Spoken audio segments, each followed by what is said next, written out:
Welcome to a new episode of Opening Bid. I'm Yahoo Finance Executive Editor Brian Sozzi. Like I always say, this is the podcast that will make you a better investor and, dare I say, a better, more informed leader. And to say this is a really special episode that I've been waiting a long time to do is going to be an understatement. With us now is Bill Gates, Microsoft co-founder. And Mr. Gates, good to see you again. You're also now a new author with Source Code out. Congratulations. Thank you. I've read every single page of this book, and there are a lot of things I didn't know about you. So why write this now? Maybe we can start there.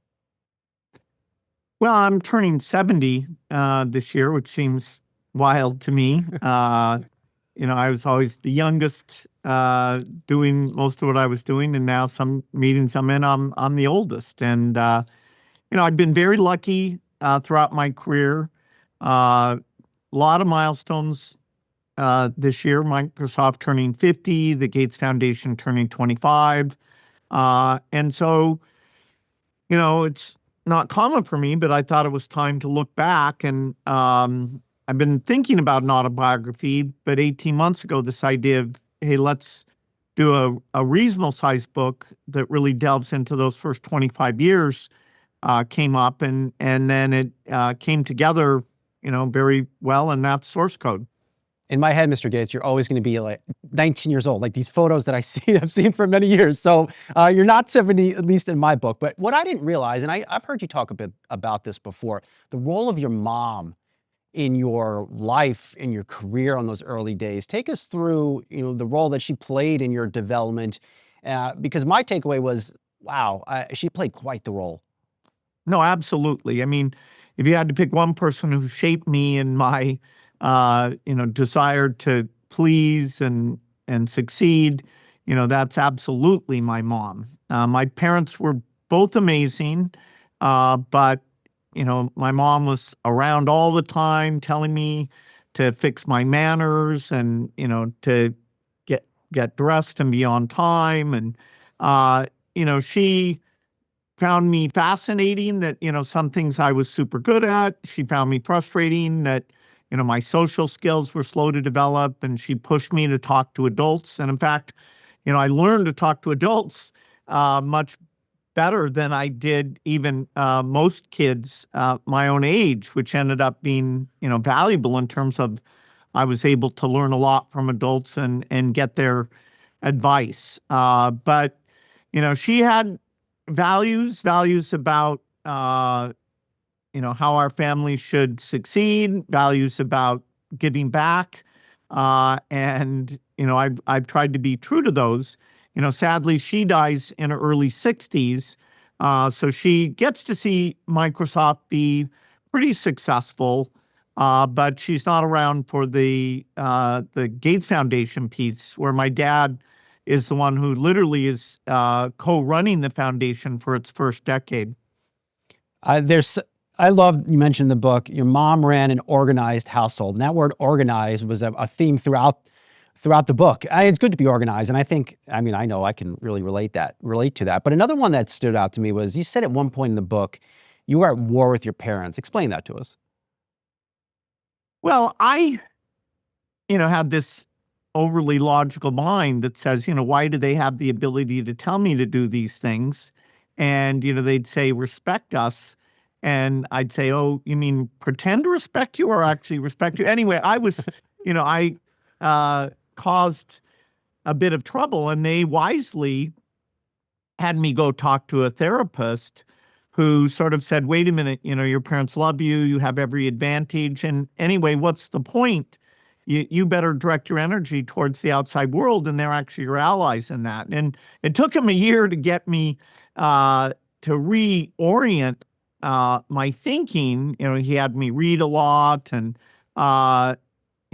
so by age 12 or 13, I was less obstreperous, and starting to think, no, yeah, my parents, they don't fully understand me, and some of these rules are very arbitrary, but that wasn't my focus from that point forward. What I loved? I think it was your therapist told your parents that you're going to win. It looks like you won, right? Well, in the sense that, they loved me They cared about me. So he told them, I was going to win. He told me I was, in a certain sense going to win. And that kind of took the whole, oh, I was clever and I did this, it made it kind of me realize what a dead end I was going down. Did you, as a part of writing this book, I mean, you mentioned that you never felt comfortable in your own skin. As you're writing something like this, did you identify why? Why weren't you comfortable? Well, I was comfortable. It was just when I would turn in a 200-page report on Delaware and other kids turned in a 5-page report, I was like, oh my God, why am I so different? Or, some things that I was good at, like they'd have these record player things with math problems where they'd say 19 plus 36 and you had to write it down. And, I could tell that, the answer would come to me and everybody else was kind of panicked by this thing. Hanging out at the library and, my reading, in the summer, they'd have a contest of who could read the most books. And it was me and, my 10 other people were girls. And, summer after summer, I read slightly more than even they did. And so, you're always a bit surprised at what you're terrible at and what you're good at and trying to make sense of it.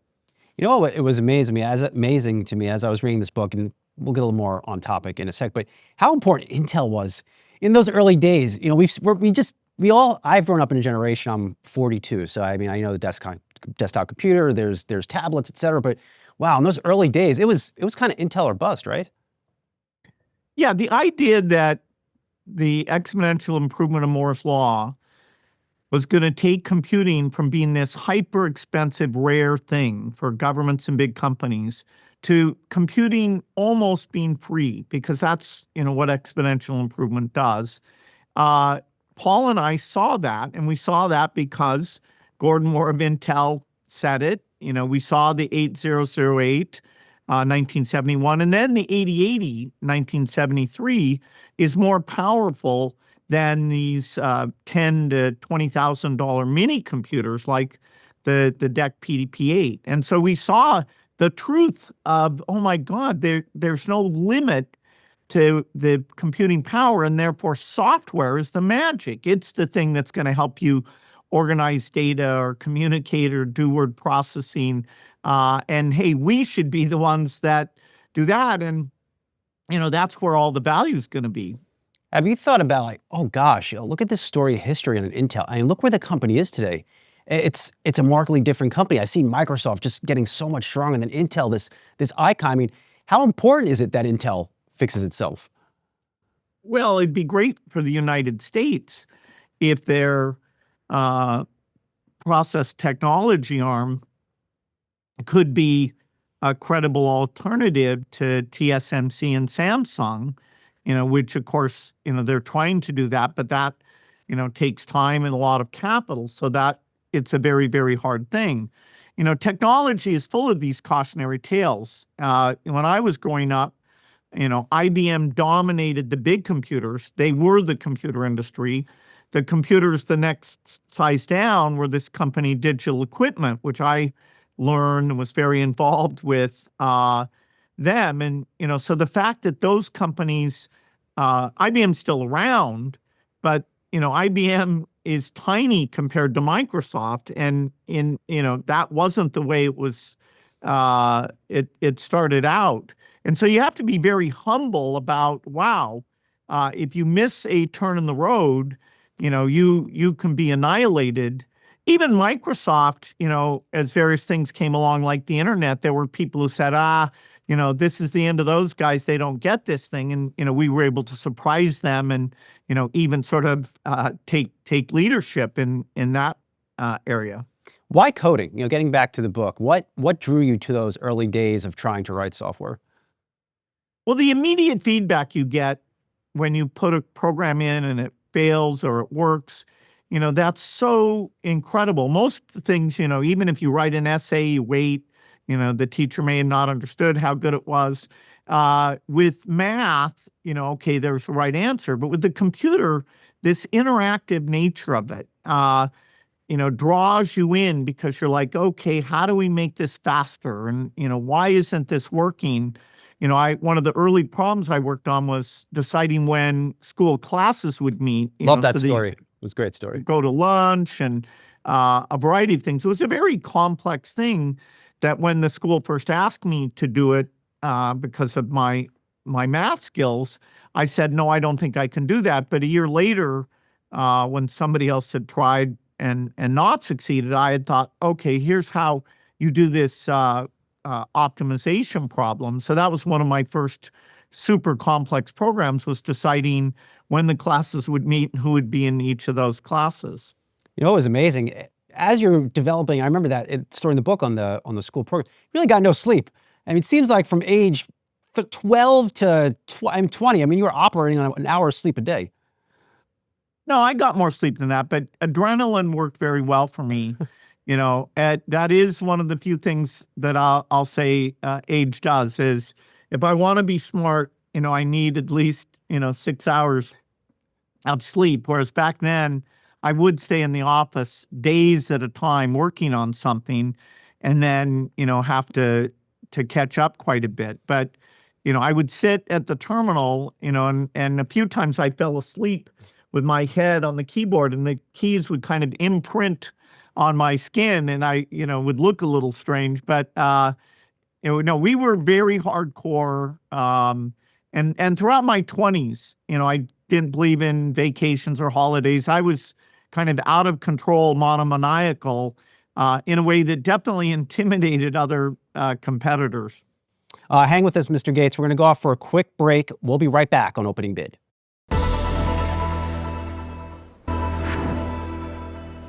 All right, welcome back to Opening Bid. Having an awesome chat here with Bill Gates, of course, Microsoft co-founder and the new author of the new book, Source Code. As I was going through this, really, your business career in those early days really shaped, I would think, by a couple people. Of course, your friend Kent, which I believe passed away on a hiking expedition. But then you also met Paul Allen. What did Paul Allen mean to you personally? And how important was he to you in those early days of Microsoft? Well, there's two people who there would really be no Microsoft without. First is Paul. Second, which I'll explain much better in the next volume about Microsoft, is Steve Ballmer. But the basic idea of reading about chips and Moore's Law and saying to me, what does this mean that they'll double in power? And, given that, shouldn't we go build a company or do something to be part of this? Paul amazingly, dropped out of college and moved back to Boston. I helped him get a job back there so we could brainstorm. And we're just talking about, what should we do? He wants to do hardware. I don't want to do hardware. When in late 1974, a kit computer, which you can think of as the first personal computer, although it's pathetically limited, comes out on the cover of Popular Electronics. And that's when Paul wins the argument that, yes, I need to, drop out and we need to get this company going so that we'll be at the forefront of, and I, said, well, no, we're not going to do hardware. We're just going to do software. We're going to do every kind of software. We're going to be the best. We're going to hire the best, have the best tools. We're not going to be a single product software company. And so, we started down that path, but that doesn't happen without Paul's deep insight. Is it important, as you look back, that you had that counterbalance? Is that important in leadership, to have different and opposing views? Well, when you're working as hard as I was, and you have highs when things go well, and lows when things don't. In my case, I always had a partner. Paul, in the very early days, first 5 years of Microsoft, and then it was really Steve. And we were, totally committed. This was our life. We were working hard at it. And, typically when one was over optimistic, the other would be a counterbalance. When one was despairing, the other one would counterbalance that. So just the psychology of that intensity, for me, having a brilliant partner in both of those cases were key for us to stay on track and move at a higher speed than anyone else. So I'm reading this, and I'm reading the book. I'm enjoying all the stories. And I don't know, maybe it was page 200. Did Paul Allen give you acid? Did I read that right? Yes, that is correct. Oh, wow. That's Paul's responsible for all sorts of things. I mean, my first time I got drunk, the first time I smoked marijuana, he kind of got a kick out of seeing, my kind of zany high energy, and, how it might be influenced. I gave that stuff up pretty quickly because I like, my brain to, be working, and I was worried both during and afterwards was there some effect. But yeah, in those college days, we took risks that I wouldn't recommend other people doing. Yeah, you look back and you think, wow, I can't believe I'm still alive. but it's, and then you talk about the first time you went to Silicon Valley. I mean, I got back from a trip to San Francisco maybe 2 months ago, and just the billboards on AI, it's all over the roads and the streets. But in that early trip, what did you see? And then tell us a little bit about the first time you met Steve Jobs. Well, it's hard to overstate how small the personal computer industry was. You have a lot of companies, many of them quite flaky, Processor Tech, IMSI, Krememco, Apple, the company that was my first company, MITS with the Altair.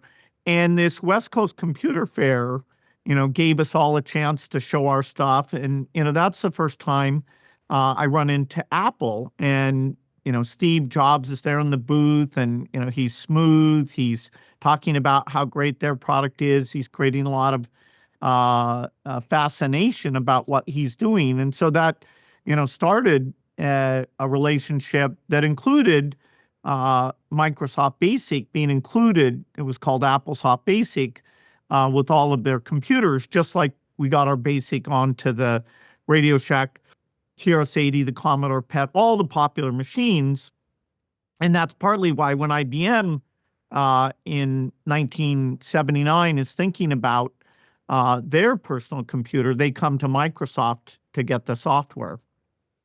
What was that rivalry like? And then, secondarily, when you look across the tech landscape today, I mean, do those rivalries still exist, or they're just not out in the public domain? I don't think it's quite the same. It's a much bigger industry today. The companies are way, way bigger. Steve, Apple did incredible work in the early days.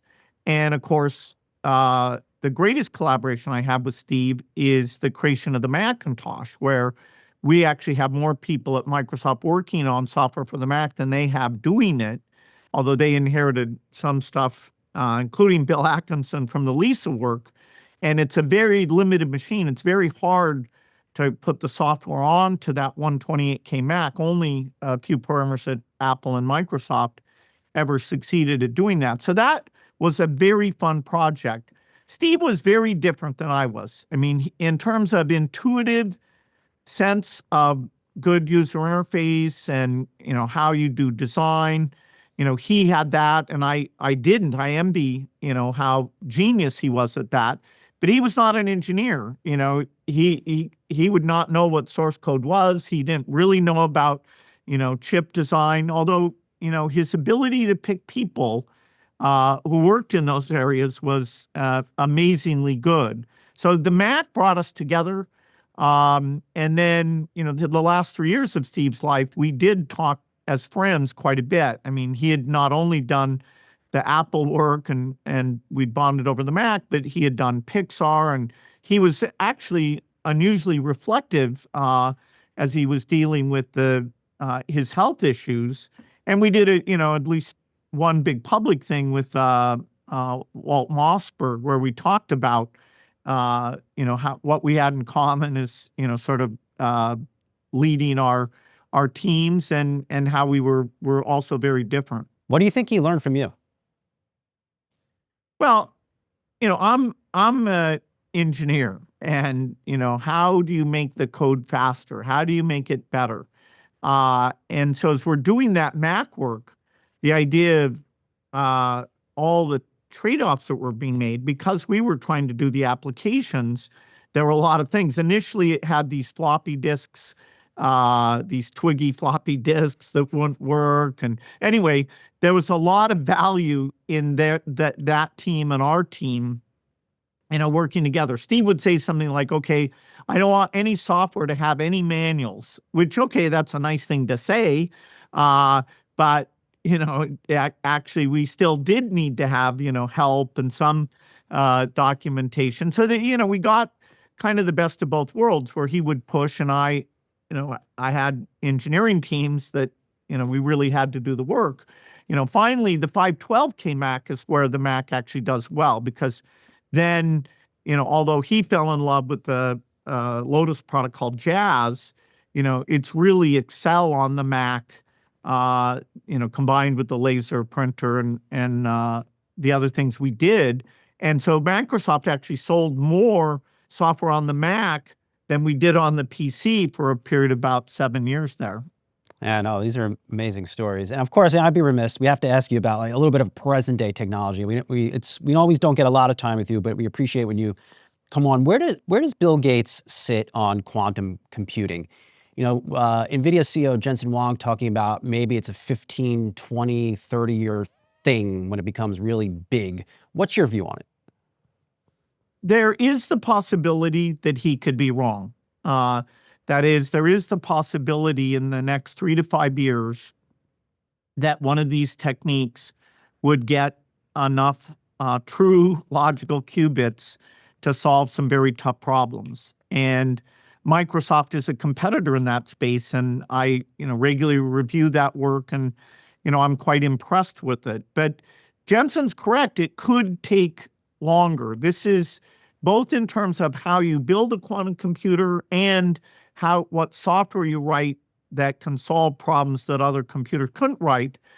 There's some hard work to be done. And Microsoft's been in this field a long time. Google, many players. But there are still some very tough problems, particularly the reliability that these qubits kind of collapse anyway. So I'm thrilled that Microsoft is making those investments. But there's a great deal of uncertainty there. In the meantime, the AI stuff, that's improving at a very, very rapid rate. And that, in a sense, it's more predictable that over the same 3 to 5 years, that will get extremely powerful. What do you think about the pace of innovation at a company like Nvidia? I mean, they've really consolidated seemingly their position in chips. Of course, you have AMD doing fine work too, Broadcom, Qualcomm, but they seem to really be out in front. I imagine you have some thought on that, given how in front Microsoft was making software. Well, if you say, what are the 7 most valuable companies in the world, put aside Aramco, there are all these tech companies, and the newest arrival to that list is Nvidia. And the fact that Jensen doesn't even make his own chips, that everybody has TSMC available, is all the more credit to him that at the design level, the silicon, the buses, the interconnects, the way they've done things is pretty fantastic. Now, I would say, I wouldn't want to be Jensen necessarily because, wow, other people are working on the same things. But, so far, he has stayed way ahead. And, Microsoft is an incredible customer, always, wanting to get as many of his chips as they possibly can, while at the same time, like other big tech companies working on their own AI chips. So I think it's pretty hard to predict, but right now, it's unbelievable how well he's done. And we're going in a little bit into opening bit overtime here. On the chips, a lot of big tech players are starting to explore making their own chips. Of course, you have Google dropping Willow, Amazon looking to make its own chips. Is that where do you think big tech will ultimately end up? They want to control more of their own destiny? Well, that trend has been both on the cloud server side and even on the client side. Apple has been at the forefront of that the magic of their products often involves the work they do for them all client side at the chip level. Microsoft started doing its chips for Xbox, I don't know, 15 years ago or something.